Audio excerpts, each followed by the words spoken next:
प्यारे दर्शकों नमस्कार। आज है 15 मई 2025, दिन गुरुवार। हिंदी पंचांग के अनुसार आज ज्येष्ठ माह के शुक्ल पक्ष की तृतीया तिथि है। तो चलिए आज की ताजा खबरों का सिलसिला शुरू करते हैं। लेकिन उससे पहले आपसे एक छोटा सा निवेदन, अगर आपने अभी तक हमारे चैनल को सब्सक्राइब नहीं किया है तो अभी सब्सक्राइब करें और हमारी मेहनत के लिए एक लाइक जरूर दें। और हाँ, आपको हमारा ये डेली मॉर्निंग न्यूज बुलेटिन कैसा लगता है ये हमें कमेंट में जरूर बताएं। तो चलिए शुरू करते हैं। विजिलेंस की कार्रवाई तेज, आईएसबीटी चौकी प्रभारी रिश्वत लेते रंगे हाथ गिरफ्तार। देहरादून में विजिलेंस टीम ने बुधवार को आईएसबीटी चौकी प्रभारी देवेश खुखशाल को 1 लाख रुपए रिश्वत लेते हुए रंगे हाथों पकड़ा। आरोपी ने भूमि विवाद की जांच के दौरान गैंगस्टर एक्ट लगाने का भय दिखाकर शिकायतकर्ता से 5 लाख रुपए की मांग की थी। शिकायत मिलने पर विजिलेंस ने जाल बिछाया और चौकी इंचार्ज को रिश्वत लेते हुए पकड़ लिया। आरोपी द्वारा जांच से नाम हटाने के बदले में ये रकम मांगी गई थी। फिलहाल मामले की विस्तृत जांच विजिलेंस द्वारा की जा रही है। विधायकों को राहत, 350 करोड़ की विकास योजनाओं को सीएम धामी ने दी मंजूरी। मुख्यमंत्री पुष्कर सिंह धामी ने राज्य के 70 विधायकों को उनकी निधि से संबंधित 350 करोड़ रुपए के विकास कार्यों को स्वीकृति दी है। हर विधायक को 5 करोड़ रुपए की निधि में से योजनाएं मंजूर की गई है। इसमें सड़कों, पुलों और धार्मिक स्थलों के विकास के लिए कार्य स्वीकृत हुए हैं। खासतौर पर देहल चौरी धौलकंडी मोटर मार्ग, सुकरासा गांव में पुल और पंचकेदार झूला पुल जैसी परियोजनाएं शामिल हैं। इससे विधानसभा क्षेत्रों में अधूरी पड़ी योजनाओं को गति मिलेगी। वेतन के लिए तरसी आंगनबाड़ी कार्यकर्ता, 2 माह से नहीं मिला मानदेय। उत्तराखंड की आंगनबाड़ी कार्यकर्ताओं को बीते 2 माह से वेतन नहीं मिला है। मंगलवार को प्रतिनिधि मंडल ने मंत्री रेखा आर्या से मिलकर अपनी मांगे रखी। मंत्री ने बताया कि राज्यांश जिलों को भेजा जा चुका है, लेकिन केंद्रांश अभी लंबित है। 1 से 1.5 हफ्ते में केंद्रांश जारी होने की उम्मीद है। संगठन ने मानदेय में दैनिक 140 रुपए की राज्य और 150 रुपए की केंद्र वृद्धि की मांग की है। कार्यकर्ताओं ने पदोन्नति, सेवानिवृत्ति लाभ और पेंशन योजना लागू करने की भी मांग रखी। कोर्ट के आदेश पर कार्रवाई, दिलाराम एस्टेट से 14 परिवारों को कराया गया बेदखल। मसूरी के कैमल बैक रोड स्थित दिलाराम एस्टेट में 14 परिवारों को कोर्ट के आदेश पर बुधवार को पुलिस ने मकान खाली कराया। नगर मजिस्ट्रेट के निष्कासन आदेश के बाद ये कार्रवाई की गई। कुछ लोगों ने विरोध जताया और समय मांगा, लेकिन पुलिस ने शांतिपूर्ण ढंग से सभी घर खाली कराए और यमन हैदर को संपत्ति का कब्जा सौंपा। पूर्व में सभी परिवारों को नोटिस जारी कर जानकारी दी गई थी। कार्रवाई के दौरान भारी पुलिस बल तैनात रहा, जिससे कोई अप्रिय घटना नहीं हुई। रुद्रनाथ यात्रा की तैयारी शुरू, 18 मई को खुलेंगे मंदिर के कपाट। चतुर्थ केदार रुद्रनाथ मंदिर के कपाट 18 मई को विधिवत रूप से श्रद्धालुओं के लिए खोल दिए जाएंगे। बुधवार को गोपीनाथ मंदिर में पूजा अर्चना के बाद भगवान रुद्रनाथ की उत्सव डोली निकाली गई, जिसे श्रद्धालुओं के दर्शन हेतु 2 दिन वहीं रखा जाएगा। 16 मई को डोली प्रस्थान करेगी और 17 मई को रुद्रनाथ पहुंचेगी। 18 मई की सुबह 6 बजे कपाट खुलने की प्रक्रिया होगी। मंदिर समिति ने यात्रा की सभी तैयारियों को अंतिम रूप देना शुरू कर दिया है। बारिश से बढ़ा बिजली उत्पादन, यूपीसीएल ने कटौती से किया इनकार। उत्तराखंड में लगातार बारिश के कारण जहां जल विद्युत परियोजनाओं से बिजली उत्पादन में वृद्धि हुई है, वहीं 2 दिन की तेज धूप ने बिजली की मांग को भी बढ़ा दिया है। यूपीसीएल ने स्पष्ट किया है कि फिलहाल राज्य में कहीं भी घोषित या अघोषित बिजली कटौती नहीं की जा रही है। इस बार मई के पहले 2 हफ्तों में बिजली की मांग 5 करोड़ यूनिट के आसपास रही है, जबकि पिछले साल की तुलना में ये आंकड़ा कम है। 13 मई को बिजली की मांग लगभग 5 करोड़ यूनिट रही, जो 11 और 12 मई की तुलना में अधिक है। हरिद्वार कुंभ मेले में महिला को नेतृत्व, सोनिका सिंह को सौंपी गई कमान। हरिद्वार कुंभ मेला 2027 को लेकर सरकार ने अभी से तैयारियां शुरू कर दी हैं और इतिहास में पहली बार महिला अधिकारी सोनिका सिंह को मेला अधिकारी नियुक्त किया गया है। राज्य सरकार इस बार अर्ध कुंभ को भी पूर्ण कुंभ के रूप में प्रचारित कर रही है। मुख्यमंत्री पुष्कर सिंह धामी ने कहा कि राज्य के विकास में महिला और पुरुष दोनों की अहम भूमिका है और इस बार कुंभ को पूरी भव्यता के साथ आयोजित किया जाएगा। सोनिका सिंह ने चार्ज संभालते हुए कहा कि ट्रैफिक, लॉ एंड ऑर्डर और भीड़ प्रबंधन को प्राथमिकता दी जाएगी और प्रयागराज की तर्ज पर हरिद्वार में भी दिव्य और भव्य कुंभ का आयोजन किया जाएगा। योग नगरी बनने की ओर उत्तराखंड, तैयार हुआ योग नीति प्रस्ताव। कैबिनेट में पेश होगा मसौदा। उत्तराखंड सरकार ने राज्य को योग भूमि बनाने की दिशा में बड़ा कदम उठाया है।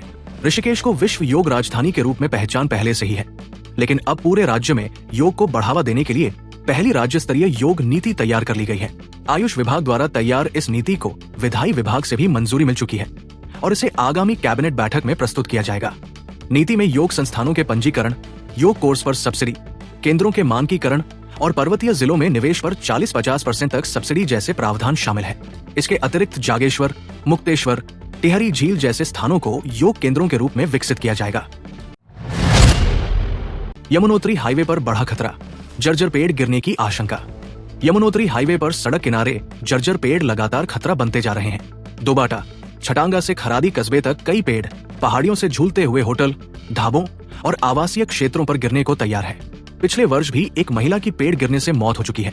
बावजूद इसके वन विभाग की ओर से अब तक प्रभावी कटान नहीं किया गया है। स्थानीय लोगों ने कई बार लिखित और मौखिक रूप से शिकायत की है, लेकिन विभाग ने नाम मात्र का चिन्हीकरण करके इतिश्री कर ली। डीएफओ रविंद्र सिंह पुंडीर ने बताया कि अब एक संयुक्त टीम बनाकर खतरा बने पेड़ों की पहचान कर कार्रवाई की जाएगी। कांग्रेस में सियासी घमासान, रणजीत रावत का आरोप। बोले, मेरे खिलाफ सुपारी किलर सक्रिय। रामनगर में कांग्रेस कार्यालय विवाद के बीच पूर्व विधायक रणजीत सिंह रावत ने पार्टी के अंदर ही साजिश होने का सनसनीखेज आरोप लगाया है।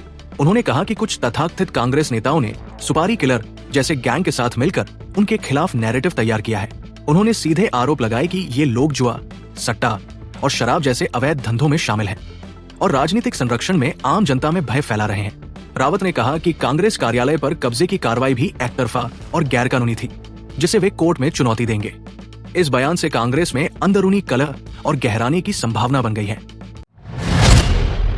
कर्नल सोफिया कुरैशी पर बीजेपी मंत्री का विवादित बयान, महिला कांग्रेस का देहरादून में जोरदार प्रदर्शन। भारतीय सेना की कर्नल सोफिया कुरैशी पर मध्य प्रदेश के मंत्री विजय शाह की अमर्यादित टिप्पणी के खिलाफ महिला कांग्रेस ने देहरादून के कनक चौक पर जोरदार प्रदर्शन किया। मंत्री के माफी मांगने के दौरान ठाके लगाने की वीडियो ने और भी आक्रोश बढ़ाया। महिला कांग्रेस की प्रदेश अध्यक्ष ज्योति रौतेला ने मंत्री के बयान को सेना और महिलाओं का अपमान बताया और तत्काल इस्तीफे की मांग की। उन्होंने इसे भाजपा की मानसिकता का प्रतिबिंब कहा और ऐसी महिला अधिकारी पर टिप्पणी को अस्वीकार्य करार दिया। मंगलौर में ट्रैक्टर और कार की टक्कर, हादसे में 2 की मौत और 1 घायल। हरिद्वार के मंगलौर क्षेत्र में एक ट्रैक्टर ट्रॉली और कार की जबरदस्त भिड़ंत हो गई, जिसमें 2 लोगों की मौत हो गई और 1 घायल हुआ। मेरठ से हरिद्वार जा रही कार मंडावली गांव के पास ट्रॉली से टकरा गई। हादसा इतना गंभीर था कि कार ट्रॉली में जा घुसी। मृतकों की पहचान शुभम गोयल और एक अज्ञात व्यक्ति के रूप में हुई है। पुलिस ने शवों को पोस्टमार्टम के लिए भेज दिया और परिजनों को सूचित कर दिया है। धामी सरकार का बड़ा फैसला, 6 उपजिला अस्पताल उच्चीकृत किए गए। उत्तराखंड सरकार ने गैरसैंण, खानपुर, पुरोला, थलीसैंण, डोईवाला और भटवाड़ी के उपजिला चिकित्सालयों को उच्चीकृत किया है। खासतौर पर थलीसैंण अस्पताल के लिए 214.7 करोड़ की स्वीकृति दी गई है। इस 50 बेड के अस्पताल से 1 लाख से अधिक लोगों को लाभ होगा। अस्पताल में आधुनिक सुविधाएं, स्पेशलिस्ट डॉक्टर और स्टाफ के लिए आवास की व्यवस्था भी की जाएगी। स्वास्थ्य मंत्री धन सिंह रावत ने बताया कि राज्य में 21 उपजिला चिकित्सालय पहले से संचालित हो रहे हैं। पौड़ी में बिना पंजीकरण चल रहा था मदरसा, प्रशासन की कार्रवाई में सील किया गया। पौड़ी जिले में बिना मान्यता के चल रहे एक मदरसे को उपजिलाधिकारी रेखा आर्य की अगुवाई में शिक्षा विभाग और पुलिस की टीम ने सील कर दिया। जांच में पता चला कि मदरसा उत्तराखंड अशासकीय अरबी और फारसी मदरसा मान्यता विनियमावली 2019 फीट के तहत पंजीकृत नहीं था। मदरसे में 28 बच्चे शिक्षा प्राप्त कर रहे थे।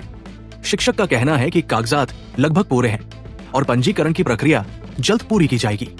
प्रशासन ने नियमानुसार पंजीकरण कराने के निर्देश दिए हैं। उत्तराखंड पुलिस का ऑपरेशन प्रहार, 17 राज्यों में एक साथ छापेमारी कर 290 साइबर अपराधी गिरफ्तार। उत्तराखंड पुलिस ने ऑपरेशन प्रहार के तहत 17 राज्यों में एक साथ छापेमारी कर 290 साइबर अपराधियों को गिरफ्तार किया।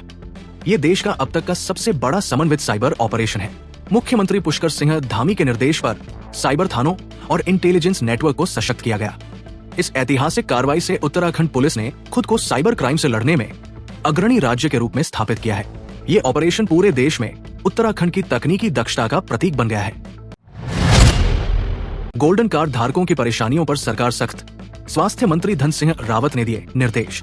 उत्तराखंड में गोल्डन कार्ड धारकों को इलाज में आ रही दिक्कतों पर स्वास्थ्य मंत्री ने संज्ञान लिया है। अस्पतालों को भुगतान न होने के कारण इलाज ठप पड़ा था। मंगलवार को सचिवालय में हुई बैठक में मंत्री धन सिंह रावत ने अधिकारियों को निर्देश दिए कि सभी लाभार्थियों को योजना का पूरा लाभ मिले। वित्तीय असंतुलन और अस्पतालों को भुगतान के मुद्दे पर गहराई से चर्चा की गई। मंत्री ने तकनीकी पदों पर भर्ती के निर्देश भी दिए ताकि अस्पतालों में चिकित्सा सेवाओं की गुणवत्ता बनी रहे। मई की चिलचिलाती गर्मी ने किया बेहाल। 15 मई से और बढ़ सकता है तापमान। उत्तराखंड में गर्मी ने अपना असर दिखाना शुरू कर दिया है। देहरादून, हरिद्वार, रुड़की समेत अन्य मैदानी इलाकों में तापमान 35 डिग्री से ऊपर चला गया है। पंतनगर में तो पारा 38 डिग्री के पार पहुंच गया।